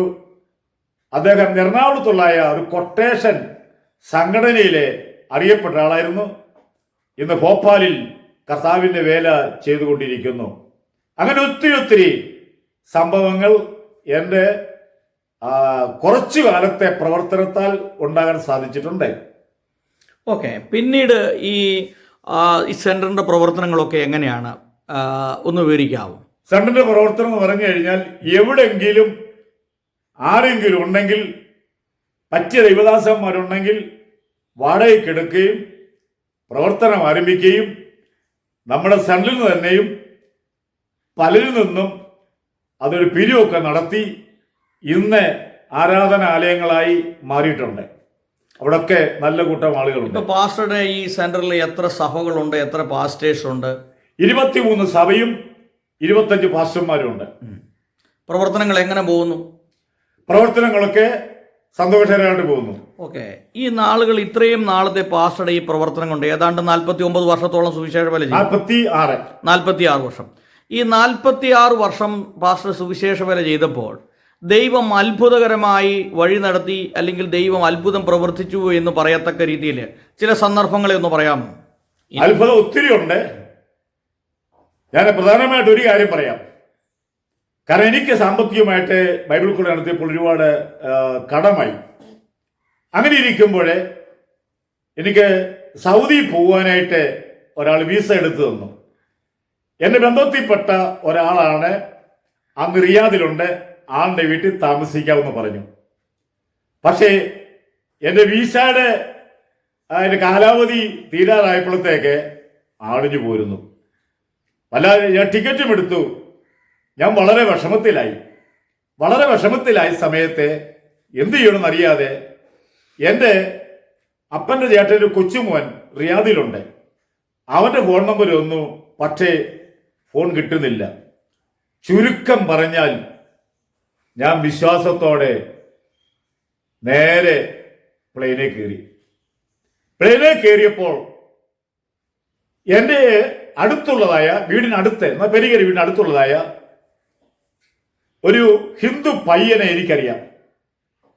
അവന് ഫോണില്ല. ഞാൻ ബോംബെയിൽ ഇറങ്ങിയിട്ട് എൻ്റെ ജ്യേഷ്ഠയെ വിളിച്ചു. അവൻ്റെ ഫോൺ ഒന്ന് മേടിച്ചു തരാൻ പറഞ്ഞു. അങ്ങനെ അവൻ്റെ ഫോൺ നമ്പർ മേടിച്ചു തന്നു. ഞാൻ ബോംബെയിൽ നിന്ന് അവനെ വിളിക്കുകയാണ്. വിളിക്കുമ്പോൾ അവൻ്റെ അപ്പൻ്റെ പെങ്ങളുടെ ഫോൺ നമ്പറായിരുന്നു. ഇവൻ അന്ന് ജോലിക്ക് പോകാൻ തുടങ്ങുന്നു. ഇവൻ ജോലിക്ക് പോകാൻ താല്പര്യപ്പെടുന്നില്ല. ആകെ ഒരു വല്ലാത്തൊരു അസ്വസ്ഥയാണ്. അന്നേരം വിളിക്കുന്ന അപ്പച്ചി എന്ന് വിളിക്കുന്നത്. അപ്പച്ചി, ഞാൻ ഇന്ന് ജോലിക്ക് പോകാൻ തുടങ്ങിയതാണ്, പക്ഷെ എന്തോ എനിക്ക് ജോലിക്ക് പോകാൻ പറ്റിയില്ല. ഉടനെ അവൻ്റെ അപ്പച്ചി ചോദിക്കുന്നു, ആര്യാട്ടെ രാജുവിൽ അറിയാമെന്ന് ചോദിച്ചു. അറിയാം, 4 മണിക്കത്തെ എയർ ഇന്ത്യ പ്ലെയിനിൽ വരും, സ്വീകരിക്കാൻ ആരുമില്ല. മോനെ, നീ എല്ലാം പറഞ്ഞു. ഞാൻ ഇവനെ ചെറുപ്പത്തിലാണ് കണ്ടത്. നോക്കണം, എൻ്റെ ഈ സാമ്പത്തിക ബുദ്ധിമുട്ടുകൊണ്ടാണ് ഞാൻ സൗദിക്ക് ഇറങ്ങുന്നത്. എന്നെ സ്വീകരിക്കാൻ ആരുമില്ല. ഞാൻ നോക്കുമ്പോൾ രായിച്ചായ എന്നും പറഞ്ഞു കൈ കാണിക്കുന്നു. എൻ്റെ ഉള്ളിലത്തെ സന്തോഷം പറയാൻ പറ്റുകയില്ല. അവനറിയാം എൻ്റെ അപ്പൻ്റെ ചേട്ടൻ്റെ കൊച്ചുമോൻ്റെ വീട്. നേരെ അവിടെ കൊണ്ടാക്കി. അവനാണെങ്കിൽ മർത്തോമ സഭയിലെ മെമ്പറാണ്. അവൻ്റെ ബന്ധുക്കോസ് വരില്ല. ഞാൻ അവിടെ താമസിച്ചു. എനിക്ക് പ്രോഗ്രാമില്ല. ആകെപ്പാടെ പ്രോഗ്രാമുള്ളത് ദമാമിൽ ഒരു പാസ്റ്റർ തരാമെന്ന് പറഞ്ഞിരിക്കുന്നത്. പക്ഷേ എന്തു ചെയ്യാന്, ഞാൻ ആകെ വിഷമിച്ച്. ഞാൻ തൊട്ടടുത്തുള്ള മലയാളിയായിരിക്കുന്ന മലപ്പുറത്തുകാരനായിരിക്കുന്ന ഒരു മുസ്ലിം സ്നേഹിതൻ എന്നോട് വൈകി സ്നേഹമായി. അദ്ദേഹത്തിനോട് പോയിട്ട് ഞാൻ പെപ്സിയോ എന്തെങ്കിലും കുടിക്കും. അങ്ങനെ ഇരിക്കുമ്പോൾ ഫോൺ വിളിക്കാൻ വേണ്ടി 6 വരി പാതയാണ്, അപ്പുറത്താണ്. ഞാൻ ഫോൺ വിളിക്കാൻ വേണ്ടി പോയിട്ട് മടങ്ങി വരുമ്പോൾ ഒരു ചെറുപ്പക്കാരൻ നല്ല കട്ടമീശയൊക്കെ ഉണ്ട്. അദ്ദേഹം എന്നെ നോക്കിയിരിക്കുകയാണ്. അദ്ദേഹം കൈ കാണിക്കുന്നു, ഇങ്ങോട്ട് വരാൻ പറഞ്ഞു. ആ കാലയളവിൽ പാസ്റ്റർമാരെ പിടിച്ച് നാട്ടിൽ വിടുന്ന കാലമാണ്. ഞാൻ വിചാരിച്ചു എന്നെ പിടിച്ചെന്ന്. എന്നാലും ഞാൻ ഭയപ്പെട്ടാ വരുന്നത്. അദ്ദേഹം ഇഞ്ഞ് പോരാൻ പറഞ്ഞു. ഞാൻ എന്തായാലും ധൈര്യപ്പെട്ടു, ഞാനൊരു വിശ്വാസിയെന്ന് പറഞ്ഞു. അപ്പോഴത്തേക്ക് എനിക്ക് ആശ്വാസം. ഞാൻ ചോദിച്ചു എങ്ങനെ പരിചയപ്പെട്ടു? ഈ മുസ്ലിം സഹോദരൻ പറഞ്ഞു നിങ്ങളുടെ ഒരു അച്ഛനാന്ന് പറഞ്ഞു. ഞാൻ പാസ്റ്ററെ വേവിച്ചുകൊണ്ടിരിക്കുകയാണ്. പാസ്റ്റർ ആരാ കോർഡിനേറ്റ് ചെയ്യും ചോദിച്ചു. ഞാൻ പറഞ്ഞു എന്നെ ആരും കോർഡിനേറ്റ് ചെയ്തില്ലെന്ന് പറഞ്ഞു. അദ്ദേഹത്തിന്റെ സഭയിലെ പാസ്റ്റർ ഏബ്രഹാം മാത്യു എന്ന ദൈവദാസനാണ്. കുണ്ടായിലെ കമ്പനിയിലെ മാനേജരാണ്. അദ്ദേഹത്തെ ഈ റജി എന്ന് പറഞ്ഞ ആള് വിളിക്കുകയാണ്. അച്ഛാ, ഒരു പാസ്റ്റർ വന്നിട്ടുണ്ട്, ആരും അദ്ദേഹത്തെ ആയിട്ട് ബന്ധമില്ല, നമുക്ക് അദ്ദേഹത്തെ ഏറ്റെടുത്തിട്ട് നമുക്ക് പ്രോഗ്രാം കൊടുക്കണം എന്ന് പറഞ്ഞു. അദ്ദേഹം എന്നെ ഫോണിൽ വിളിക്കുകയാണ്. ഏബ്രഹാം മാത്യു ചോദിച്ചു പേരെന്ന് ചോദിച്ചു. പേര് പറഞ്ഞു. നാട് എവിടാന്ന് ചോദിച്ചു. തിരുവല്ലയിലാന്ന് പറഞ്ഞു. തിരുവല്ലയിൽ എവിടാ ചോദിച്ചു. പെരിങ്ങിലാന്ന് പറഞ്ഞു. ജോർച്ചാനെ അറിയാമെന്ന് ചോദിച്ചു. ഞാൻ പറഞ്ഞു ജോർച്ചാന്റെ 3ാമത്തെ മോനെന്ന് പറഞ്ഞു. അന്നേരം അദ്ദേഹത്തിന്റെ പിതാവും എൻ്റെ പിതാവും പമ്പാറൂർ ഫാക്ടറിയിലെ ഒരു സ്ഥലത്ത് ജോലിക്കാരായിരുന്നു. ഞാൻ മാത്തുക്കുട്ടിച്ചാന്റെ മോനാന്ന് പറഞ്ഞു. പെട്ടെന്ന് വന്നു. എൻ്റെ കയ്യിലാണ് പൈസ ഒന്നുമില്ല. അദ്ദേഹം പറഞ്ഞു ഇന്ന് വൈകിട്ട് മീറ്റിംഗ് ഉണ്ട്, ഞാൻ വരാമെന്ന് പറഞ്ഞു. അദ്ദേഹം ഒരു മീറ്റിംഗ് കൊണ്ടുപോയി. അന്ന് എനിക്ക് 500 റിയാല് അദ്ദേഹം തന്നു. അന്ന് 500 റിയാൽ എന്ന് പറഞ്ഞാൽ 6000 രൂപ. പിറ്റേ ദിവസം ഒരാഴ്ച കഴിഞ്ഞിട്ട് 2 ദിവസം കഴിഞ്ഞാൽ പുള്ളി എൻ്റെ അടുത്ത് വന്ന് പറഞ്ഞു ഒരു പ്രോഗ്രാം ഷീറ്റാണ്, 45 ദിവസത്തെ പ്രോഗ്രാം ഷീറ്റ്. ഒരു ദിവസം 2-3 മീറ്റിംഗ് നടത്തി. അങ്ങനെ കൃപയാൽ എന്നെ ആരും സ്വീകരിക്കാതെ, താമസിക സൗകര്യമില്ലാതെ ആ ഹിന്ദു പയ്യനെ എനിക്ക് ഒരിക്കലും മറക്കാൻ പറ്റിയില്ല. ഞാൻ 4 മാസം റിയാദ്, ദമാമ്, ജദ്ദ ഇവിടെയൊക്കെ പോയി കർത്താവിൻ്റെ വേല ചെയ്യാനും കുറച്ച് കടങ്ങളൊക്കെ വീട്ടാൻ സാധിച്ചു. ഞാനിപ്പോൾ ഇവിടെ സംസാരിച്ചുകൊണ്ടിരിക്കുമ്പോൾ തന്നെ എൻ്റെ സ്ഥാപനത്തിൽ പഠിച്ച AK പോലീസുകളുണ്ട്. എന്നിട്ട് ഞാൻ എൻ്റെ ഭാര്യയുടെ കയ്യിൽ പണം അയച്ചു കൊടുക്കുമ്പോൾ ഇവരാ കൊണ്ടുപോയി കടം വീട്ടുന്നത്. അദ്ദേഹം ഇവിടെ സാക്ഷിയായിട്ട് നിൽക്കുന്നുണ്ട്. അങ്ങനെ കൃപയാൽ സന്തോഷകരമായിട്ട് എൻ്റെ യാത്ര ക്ഷണിക്കപ്പെട്ടവരെക്കാട്ടിലും അത് മാത്രമല്ല എടുത്തു പറയേണ്ട സാഹചര്യമുണ്ട്. ഞാൻ ഒത്തിരി സ്നാനം നടത്തി. ഞാൻ ദമാമിൽ ചെന്നപ്പോൾ അവിടെ ഒരു സ്നാനമുണ്ടായിരുന്നു. ഒരു വില്ല വാടകയ്ക്ക് എടുത്തു. ആ സ്നാനം നടക്കുന്ന സമയത്ത് ഞാൻ വെള്ളത്തിൽ ഇറങ്ങിയിരിക്കുകയാണ്. ജോൺസൺ എന്ന പേരുള്ള ഒരു ആൾ സ്നാനപ്പെടാനായിട്ട് കരയ്ക്കുകയാണ്. ജോൺസന്റെ ഭാര്യ വിളിക്കുകയാണ്, അച്ഛാ സ്നാനപ്പെടാൻ പോകല്ലേ? അതെ, കുഴപ്പമില്ല. സ്നാനപ്പെട്ട് കയറുമ്പോൾ ഞാൻ ഭാര്യ തൂങ്ങി മരിക്കും. കരയ്ക്കെന്ന് പറയുകയാണ്. എൻ്റെ ഭാര്യയോട് ഫോൺ വന്നു. ഞാൻ പറയും ബ്രദറിന് എന്തെങ്കിലും തീരുമാനിക്കാം, സ്നാനപ്പെടാം, സ്നാനപ്പെടാതിരിക്കാം. ചുരുക്കം പറഞ്ഞാൽ ഞാൻ സ്നാനപ്പെടുത്തി. അത് അവർ പോയി. കുറെ വർഷം കഴിഞ്ഞ് അദ്ദേഹത്തിൻ്റെ വീട് പണിതു. വീട് പണിതപ്പോൾ എന്നെ ക്ഷണിക്കാൻ വേണ്ടി നോക്കിയിട്ട് എൻ്റെ നമ്പരില്ല. ആകെ പുള്ളിക്ക് പ്രയാസമായി. വീടൊക്കെ വെച്ചു, താമസം തുടങ്ങി. ഞാൻ കുമ്പനാട് കൺവെൻഷൻ ആയപ്പോൾ ഓടി വരുന്നു പുള്ളി. പക്ഷെ എന്നെ അറിയാമോന്ന് ചോദിച്ചു. പരിചയപ്പെട്ടു. ഞാനൊരു വീട് പണിതു. ആ വീട് പ്രതിഷ്ഠയ്ക്ക് ഞാൻ പാസ്റ്ററെ വിളിക്കാൻ വേണ്ടി നോക്കി, പക്ഷേ ഫോൺ നമ്പർ കിട്ടിയില്ല. എൻ്റെ ഭാര്യ സ്ഥാനപ്പെട്ടു. അങ്ങനെ ഒരു സംഭവം എൻ്റെ യാത്രയിൽ ഉണ്ടായിട്ടുണ്ട്. അങ്ങനെ ഒത്തിരി ഉണ്ടായിട്ടുണ്ട്. ഓക്കെ, പിന്നീട് ജീവിതത്തിൽ സംഭവിച്ച ഒന്ന് രണ്ട് കാര്യം കൂടെ പറയാമോ? അത്ഭുതകരമായ ഇതൊരു വലിയ അനുഭവ സാക്ഷ്യമാണ്. അപ്പോൾ ആ പ്രദേശത്ത് വിസിറ്റിങ്ങിന് പോയപ്പോൾ മറക്കാനാവാത്ത ചില ആളുകളുടെ പേരും കൂടെ ഒന്ന് പറയാമോ? ചിലപ്പോൾ അവർ ഈ വീഡിയോ ഒക്കെ കേൾക്കും. റജി പുല്ലാണ്. ഞാൻ അദ്ദേഹത്തിൻ്റെ വീട്ടിൽ താമസിച്ചിട്ടുണ്ട്. അദ്ദേഹം ഒരു വലിയ ഉയർന്ന ജോലിക്കാരനാണ്. ഇപ്പോഴേ അദ്ദേഹം താമസിക്കുന്നത് ചങ്ങനാശ്ശേരിയിലാണ്. എൻ്റെ ക്ലാസ് അദ്ദേഹം ശ്രദ്ധിക്കാറുണ്ട്, ഇടയ്ക്ക് എന്നെ വിളിക്കാറുണ്ട്. പിന്നെ അവിടെ ചെന്നപ്പോൾ ബിജു എന്ന് പറഞ്ഞ ഒരു സഹോദരൻ, നല്ലൊരു സഹോദരൻ, അദ്ദേഹത്തെ അവിടെ ആയിരിക്കുന്ന സമയത്ത് ഞാൻ പോരുന്നു. സുവിശേഷ പ്രവർത്തനം നടത്തിയെന്ന് പറഞ്ഞ് കൈകളും കാലുകളും ചങ്ങലയിട്ടിട്ട് അദ്ദേഹത്തെ കൊണ്ടുപോയി ജയിലിലടച്ച് നേരെ പ്ലെയിനെ കയറ്റി നാട്ടിലേക്ക് വിട്ടു. അന്നേരം അന്ന് ഞാൻ അവിടെ വെച്ച് പറഞ്ഞു, ഞാൻ ബൈബിൾ കോളേജ് നടത്തുമെന്ന് പറഞ്ഞപ്പോൾ അദ്ദേഹം തീരുമാനിച്ചു, രാജു പാഷ എന്ന് അവിടെ അറിയപ്പെടുന്നത്, രാജു പാഷ ബൈബിൾ കോളേജിൽ ഞാൻ പഠിക്കും. അങ്ങനെ ഇവിടെ വന്നു, ജോലിയെല്ലാം പോയി ജയിലിൽ കിടന്നു. 3 വർഷം മിസ്ബ ബൈബിൾ കോളേജിൽ അദ്ദേഹം പഠിച്ചു. ഇപ്പൊ ശക്തനായ ഒരു വേലക്കാരനാണ്. ഇപ്പൊ കുന്നന്താനത്താണ് തോന്നുന്നത്, ബിജു തോമസ് അദ്ദേഹത്തെ പേര് തോന്നുന്നു, ബിജു തോമസ്, നല്ലൊരു ദൈവദാസൻ. അങ്ങനെ എൻ്റെ സ്ഥാപനത്തിൽ അദ്ദേഹം പഠിച്ച് ഇന്ന് കർത്താവിൻ്റെ വേലയിൽ ആയിരിക്കുന്നു. ഞാൻ കൂട്ടാല സഭയിലായിരിക്കുമ്പോൾ ഇത് ഷാരോനിലെ ഒരു സെൻട്രൽ പാസ്റ്ററും ആയതുപോലെ തന്നെ ഷാരോനിലെ ജോയിന്റ് സെക്രട്ടറി ആയിരിക്കുന്നതായ ഷാജു വർഗീസ്, അദ്ദേഹത്തിൻ്റെ മകൾ, ഞാൻ കൂട്ടാലായിരിക്കും അവിടെ സൺഡേ സ്കൂൾ പഠിക്കുകയാണ്.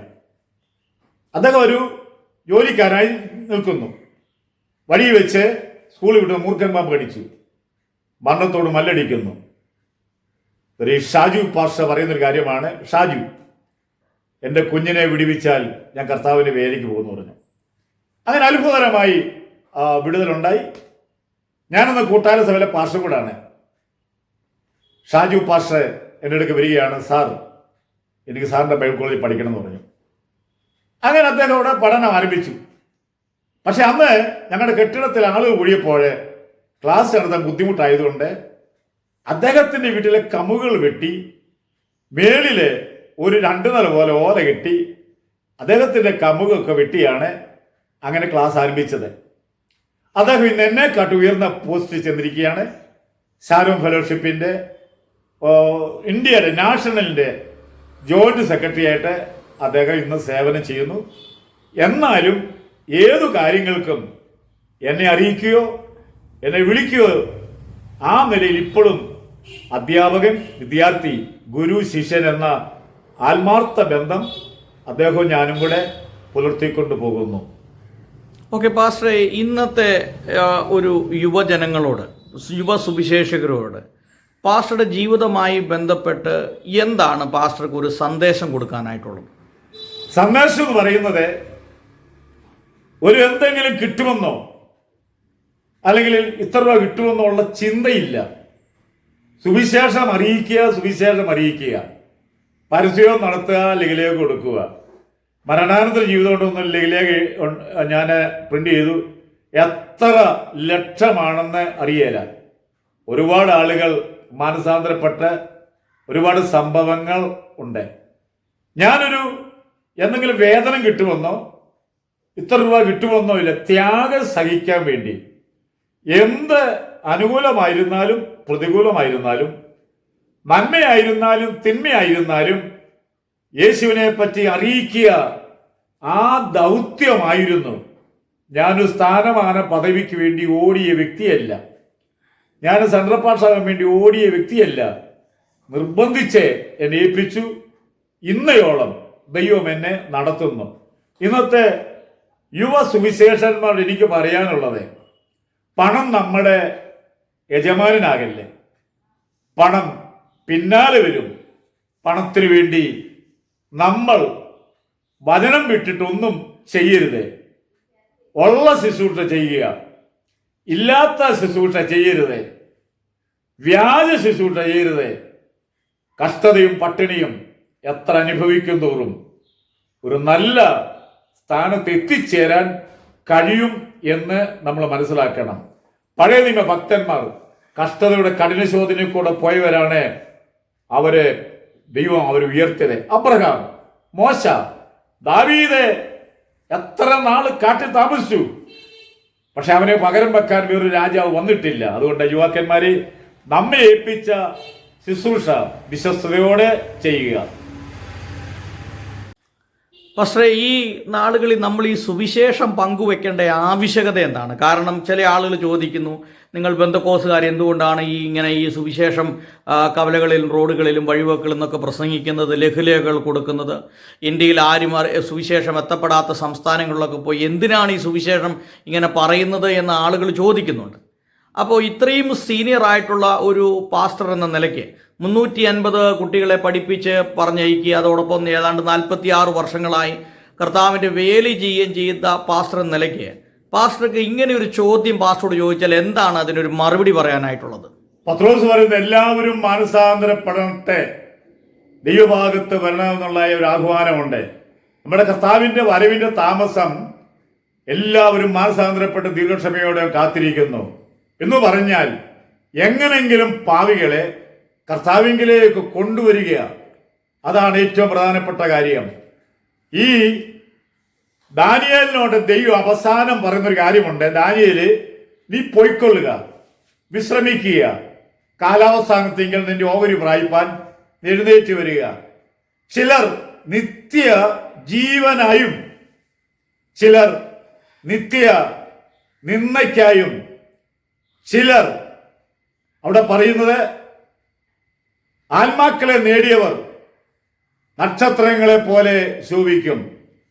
ആത്മാക്കളെ നേടിയാൽ മാത്രമേ നക്ഷത്രങ്ങളെ അനേകർ നീതിയിലേക്ക് നടത്തിയവർ നക്ഷത്രങ്ങളെ പോലെ എന്നും എന്ന് ശോഭിക്കും. അതാണ് ദൈവദാസന്മാരുടെ ഉള്ളിൽ കയറിയിരിക്കുന്നത്. അവിടെ ചെല്ലുമ്പോൾ ഇവിടുത്തെ ജീവിതം 70-80 കഴിഞ്ഞു. അവിടെ യുഗായുഗം ജീവിക്കണമെങ്കിൽ ഇവിടെ എത്ര ആത്മാക്കൾ കർത്താവിന്റെ ഭാഗത്ത് തങ്ങളുടെ ശുശ്രൂഷയാൽ വന്നു എന്ന് അതിൻ്റെ കാഴ്ചപ്പാട് ഉള്ളിൽ വന്നവരെ അവരെ പിടിച്ചാൽ നിർത്തിയേല.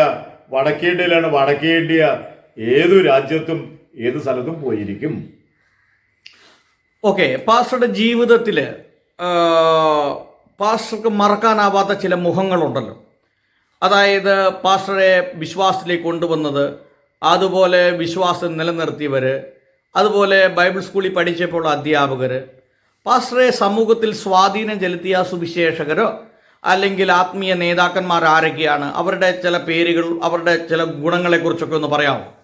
എന്നെ രക്ഷയിലേക്ക് കൊണ്ടുവന്നത് ഞാൻ പറഞ്ഞില്ല, പെരിങ്ങലുള്ള പൂതിയോടെ കൊശിപ്പി കുരുളെന്ന് പറയും, അത് നിത്യതയിലായിരിക്കുന്നു, അല്ലെ കുഞ്ഞെന്ന് പറയും.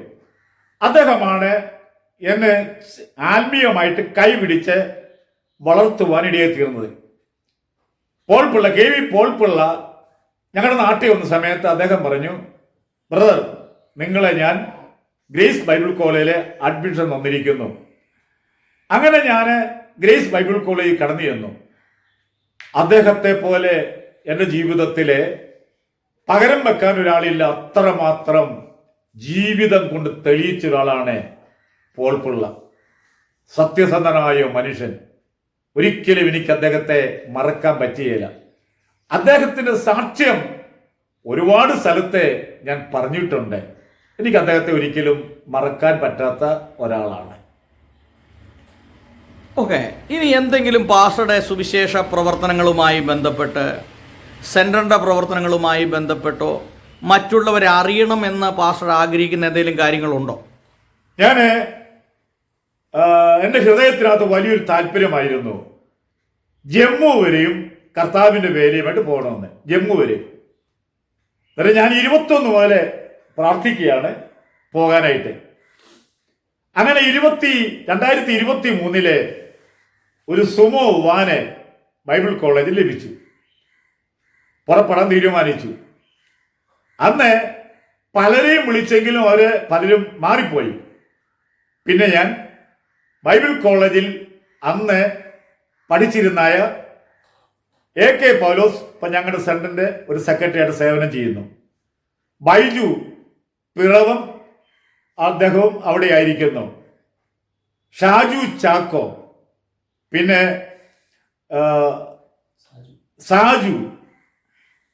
ഷൈജു, അങ്ങനെ ഞങ്ങൾ 6 പേര് കൂടി ഞങ്ങള് ഇവിടുന്ന് പുറപ്പെട്ടു. നോക്കിക്കോണം, എനിക്ക് മാത്രമേ ഡ്രൈവിംഗ് അറിയുള്ളൂ. വടക്കേ ഇന്ത്യയിൽ ഞാൻ പഠിച്ചു 2-3 ഹിന്ദി വാക്ക് അറിയാം. ആരും വിളിച്ചില്ല, പോകാൻ നിർബന്ധിച്ചു. ഞങ്ങൾ വണ്ടി എടുത്തു, പ്രാർത്ഥിച്ച് പുറപ്പെട്ടു. പ്രോഗ്രാം ഒന്നും വേണ്ടേ, എന്നാൽ കേരളം വിട്ടിട്ട് വേണം പ്രോഗ്രാം തുടങ്ങാനായിട്ട്. ഞങ്ങൾ ഗോവയിൽ ചെന്നു, വണ്ടി നിർത്തിയിട്ട് പ്രാർത്ഥിച്ചു, കർത്താവേ ഗോവ മുതൽ തുടങ്ങണമേ കർത്താവിൻ്റെ വേല. പ്രാർത്ഥിച്ചിരുന്നപ്പോൾ ആഭരണമില്ലാതെ ഒരു സഹോദരി തൊട്ടടുത്ത് മാർക്കറ്റിൽ വന്നു. ഞാൻ ചോദിച്ചു, പിള്ളേരോട് പറഞ്ഞു, വിശ്വാസം ചോദിച്ചപ്പോൾ പറഞ്ഞു ഗോവയിൽ IPCയിലെ മെമ്പറാന്ന് പറഞ്ഞു. ഉടനെ എന്നെ പാസ്റ്ററുടെ നമ്പർ തന്നു, പാസ്റ്റർ ജോൺസൺ. ഞാൻ അദ്ദേഹത്തെ വിളിച്ചപ്പോൾ ചോദിച്ചു, രാജു പാസ്റ്റർ ചോദിച്ചു. അങ്ങനെ ഗോവയിൽ 3 ദിവസം പരസ്യയോഗം, കൺവെൻഷൻ, വളരെ അനുഗ്രഹമായി വേല ആരംഭിച്ചു. അതിനുശേഷം ഞാൻ നേരെ ബോംബെ പോയി. ഞങ്ങൾ ബോംബെ പോയ സമയത്ത് അവിടെ ഒരുപാട് സ്ഥലത്ത് പ്രവർത്തിക്കാൻ തുടങ്ങി. അന്നേരം ആദ്യത്തെ ദിവസം, രണ്ടാമത്തെ ദിവസമൊക്കെ വിദ്യാർത്ഥികൾ പറഞ്ഞു വണ്ടി പോയി കിടക്കാൻ പറഞ്ഞു, അല്ല മോഷിച്ചിട്ട് വായിക്കാൻ വേണ്ടി. എൻ്റെ ഉള്ളിൽ പേടിയായി, ഇവരേനും വല്ല കിഡ്നിയോ ചാങ്കോ വല്ലതും കൊടുത്തുകൊണ്ട് പോയി കഴിഞ്ഞാൽ ഉത്തരവാദിയായില്ലേ. ഞാൻ പോയി കിടക്കാമെന്ന് പറഞ്ഞു. ഞാൻ പോയി കിടന്ന് ഉറങ്ങിക്കൊണ്ടിരിക്കുമ്പോൾ ഞാനങ്ങനെ വണ്ടിയിൽ ചാരി കിടന്ന് ഉറങ്ങുമ്പോഴേ എൻ്റെ വണ്ടിയുടെ സൈഡിൽ കുറേയേറെ പട്ടികളുണ്ടായിരുന്നു. കുറച്ചു നേരം കൊണ്ട് പട്ടി ഇങ്ങനെ കുരയ്ക്കുന്ന ശബ്ദം കേട്ട് ഞാൻ കണ്ണു നോക്കിയപ്പോളെ എൻ്റെ കണ്ണുകൊണ്ട് കണ്ടതാണ്, എൻ്റെ വണ്ടിയുടെ മുമ്പിൽ സ്ത്രീ രൂപത്തിൽ ഒരു അന്ധകാര ശക്തി ഒന്നിക്കുന്നു. എന്നിട്ട് പറയാണ്, നിന്നെ ജമ്മുവിലേക്ക് വിടിയേല, നിന്റെ വണ്ടി ഞാൻ മറിക്കും. സത്യത്തില് ഭയപ്പെടേണ്ടതായിരുന്നു. എൻ്റെ പരിശുദ്ധാത്മാവിൻ്റെ ഒരു വ്യാപാരം എൻ്റെ മേൽ വന്നു. ഞാൻ ഉറക്കെ പറഞ്ഞു, പിശാച് നീ എൻ്റെ കാര്യം നോക്കാൻ പറഞ്ഞു. പെട്ടെന്ന് ചെറുതായി ഒരു തീകോളമായി. അവിടെ ഉണ്ടായിരുന്ന പട്ടികൾ കുരച്ചു. ഈ തീകോളം ഞാൻ നോക്കുമ്പോൾ ആ ഗ്രൗണ്ടിന്റെ പുറത്തു വരെയും പോയി. അങ്ങനെ ജീവിതത്തില് ഒരു പ്രയാസം ഉണ്ടായിട്ടുണ്ട്. ഞങ്ങൾ അവിടുന്ന് ഡൽഹിയെ, അതുപോലെ ആഗ്രയുടെ അപ്പുറത്തുള്ളായ പൽവല്, പിന്നെ പ്രോഗ്രാം, പിന്നെ നേരെ പഞ്ചാബിൽ ജേക്കബ് ജോൺ പാസ്റ്റർ അവിടെ ചെന്നു. അദ്ദേഹത്തിൻ്റെ അവിടുന്ന് ഒരുപാട് പ്രവർത്തനങ്ങൾ. ഹിമാചലിൽ ചെന്നു, പിന്നെ മക്കു എന്ന സ്ഥലത്ത് അവിടെ കടന്നു ചെന്നു. ഇസ്ലാംകാരൻ ഒരു പാസ്റ്ററാണ്. എന്ന് വേണ്ട 30 ദിവസം കൊണ്ട് 1500 കിലോമീറ്റർ എളിയവനായി ഞാൻ അന്ന് ഓടിച്ചു വന്നു. 1-2 കൊച്ചു അപകടങ്ങൾ വരാമായിരുന്നു. ഉള്ളിൽ കിടക്കുന്ന നിന്നെ ജമ്മുവിൽ വിടിയായിരുന്നുള്ള ചിന്തയുണ്ടല്ലോ. പക്ഷേ ദൈവം പരിപാലിച്ചു. ഒരുപാട് അത്ഭുതങ്ങളെ ആ യാത്രയിൽ ഉണ്ടാകാനിടയായി തീർന്നു. കടമൊന്നും ഉണ്ടായില്ല. അങ്ങനെ ജയകരമായിട്ട് കടന്നു വന്നു. എന്നാൽ പലരും എന്നോട് പറഞ്ഞു, പാസ്റ്റർ ലീഡർഷിപ്പ് വന്നാൽ മതി, കൂടെ വന്നാൽ മതി, ഞങ്ങൾ വണ്ടിയുമായിട്ട് പോകുമെന്ന് പറഞ്ഞ് ഇന്ന് വരും നടത്തിപ്പുണ്ടായില്ല. എന്നാൽ എൻ്റെ ഹൃദയത്തിനകത്ത് ഒരു താല്പര്യമുണ്ട്. ഇവിടുന്ന് നേപ്പാളി വരെയും കർത്താവിൻ്റെ വേലയ്ക്ക് വേണ്ടി പോകണം എന്നൊരാഗ്രഹമുണ്ട്. ഞാൻ 2-3 പ്രാവശ്യം നേപ്പാളിൽ പോയിട്ടുള്ളതാണ്. അവിടെ 1000 യേശുവിനെ അറിഞ്ഞുകൊണ്ടിരിക്കുന്നു. ഞാൻ അവിടെ പലയിടത്തും പോയി യോഗം നടത്തിയത്. പോയതെല്ലാം എബിസാറിന്റെ കൂടെ ആയിരുന്നു. ഇന്ത്യ മിഷന്റെ പ്രവർത്തന ബന്ധത്തിലാണ് പോയത്. എന്നിട്ട് അവിടെ ചെന്നപ്പോൾ മലകളില് താഴ്വരയിലൊക്കെ ആരാധന നടക്കുന്നുണ്ട്. ഗിദെയൻസ് എന്നായ സംഘടന അവിടെ അന്വേഷിച്ചപ്പോൾ അവരുടെ കണക്കാണ്, ഏകദേശം 30 ലക്ഷം ജനങ്ങൾ ഇന്ന് ക്രിസ്തീയ വിശ്വാസികളുണ്ട്. നമ്മുടെ കേരളത്തിന് 4 ഇരട്ടി വലിപ്പമുണ്ട്. 3 കോടി താഴെയുള്ള ജനങ്ങളെ അവിടെ വലിയ ഉണർവ് നടന്നുകൊണ്ടിരിക്കുന്നു. ഞാൻ എല്ലാ വർഷവും 1-2 പ്രാവശ്യം ഇന്ത്യ മിഷന്റെ പ്രവർത്തന ബന്ധത്തിലെ ബീഹാറിന്റെ മിക്ക സ്റ്റേറ്റിലും ക്ലാസ് നടത്താനായിട്ടും പാസ്റ്റർമാർക്ക് വചനം പഠിപ്പിക്കാനും ഒക്കെ പോകുമ്പോൾ അവിടെയൊക്കെ 500, 600, 1000 പേരുള്ളായ ആരാധനാലയങ്ങൾ, വലിയ ആരാധനകൾ കാണുന്നു. ചുരുക്കം പറഞ്ഞാൽ നേപ്പാൾ മുതല്, പഞ്ചാബ് മുതല്, ബീഹാർ മുതല് വലിയ ഒരു ഉണർവ് ആരംഭിക്കുന്നത് നടന്നുകൊണ്ടിരിക്കുന്ന എൻ്റെ കണ്ണുകൊണ്ട് ഞാൻ കണ്ടിട്ടുള്ളതാണ്. ഇനി എന്താണ് പാസ്റ്ററുടെ തുടർന്നുള്ള പദ്ധതികൾ എന്തൊക്കെയാണ്? എൻ്റെ ജീവിതത്തിലെ ഏറ്റവും പ്രധാനമായി ആഗ്രഹിക്കുന്ന 2 കാര്യമാണ്. ഞാൻ പ്രാർത്ഥിച്ചുകൊണ്ടിരിക്കുന്നു. ഞാനൊരു വാഹനം വാങ്ങിച്ചിട്ട് അതിൽ ചെറിയ മൈസെറ്റ് വെച്ച് കെട്ടി കേരളത്തിൻ്റെ മിക്ക സ്ഥലങ്ങളിലും യേശുവിനെ പറ്റി പ്രസംഗിക്കുക, അന്ത്യകാല സംഭവങ്ങളെ പറ്റി പ്രസംഗിക്കുക എന്നുള്ള ആഗ്രഹം ദൈവം അനുവദിച്ചു കഴിഞ്ഞാൽ 2025 ജൂൺ കഴിയുമ്പോൾ നടക്കും എന്ന് വിശ്വസിക്കുന്നു. അതിന് ഒരു വാഹനം വേണം, മൈസെറ്റ് വേണം, അങ്ങനെയുള്ള ക്രമീകരണത്തിന് വേണ്ടി ആഗ്രഹിക്കുന്നു. അതുപോലുള്ള ബന്ധത്തിൽ തന്നെ സൺഡേയുടെ പ്രവർത്തനമുണ്ട്.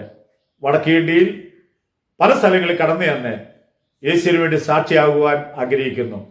എൻ്റെ സ്ഥാപനത്തിൽ പഠിച്ചതായ ബെന്നി മാത്യു എന്ന സുവിശേഷകൻ പാസ്റ്റർ ഇപ്പോൾ അരുണാചൽ പ്രദേശത്ത് പ്രവർത്തിക്കുന്നു. അവിടെ ഒറ്റ മലയാളിയില്ല, മലയാളികൾ ആരുമില്ല. എന്നെ വിളിച്ച് സാറെന്നാണ് വിളിക്കുന്നത്. സാറേ എങ്ങനെയെങ്കിലും വരിക എന്ന് പറയുന്നുണ്ട്. പക്ഷെ എനിക്ക് 17 വയസ്സായതുകൊണ്ട് എനിക്കൊരു ധൈര്യം ഉള്ള കാര്യം പറയാം ഇല്ല. ഒത്തിരി പ്രാവശ്യം വന്ന് വിളിച്ചിട്ടുണ്ട്, സാറ് വരണമെന്ന്. അങ്ങനെ ഒരു റെജി ജോർജ്, അദ്ദേഹവും ഛത്തീസ്ഗഡിലെ വലിയൊരു പ്രവർത്തനമാണ്. അദ്ദേഹം വിളിക്കുന്നുണ്ട്. വടക്കേ ഇന്ത്യയിൽ ഒത്തിരി ആളുകൾ 15 ദിവസത്തേക്കും 10 ദിവസത്തേക്കും ബൈബിൾ പഠിപ്പിക്കാൻ വേണ്ടി വിളിക്കുന്നുണ്ട്. എൻ്റെ ഉള്ളിൽ എൻ്റെ ഈ സന്ധ്യ കാലയളവിൽ എനിക്ക് കേരളത്തിൻ്റെ ഒരു ഭാഗത്ത് എവിടെയെങ്കിലും പോയി ഓരോ സ്ഥലത്ത് പോയി പരസ്യം നടത്തണമെന്നും നോർത്ത് ഇന്ത്യയിൽ പ്രവർത്തിക്കണം ആഗ്രഹിക്കുന്നു. അതാണ് എൻ്റെ സമാപനമായ കാര്യം. ഓക്കെ, എന്തായാലും പാസ്റ്ററോട് ഇത്രയും സമയം സംസാരിക്കാൻ കഴിഞ്ഞ് വലിയൊരു ഭാഗ്യമായിട്ട് കണക്കാക്കുന്നു. പാസ്റ്റർ ദൈവം ധാരാളമായിട്ട് അനുഗ്രഹിക്കട്ടെ.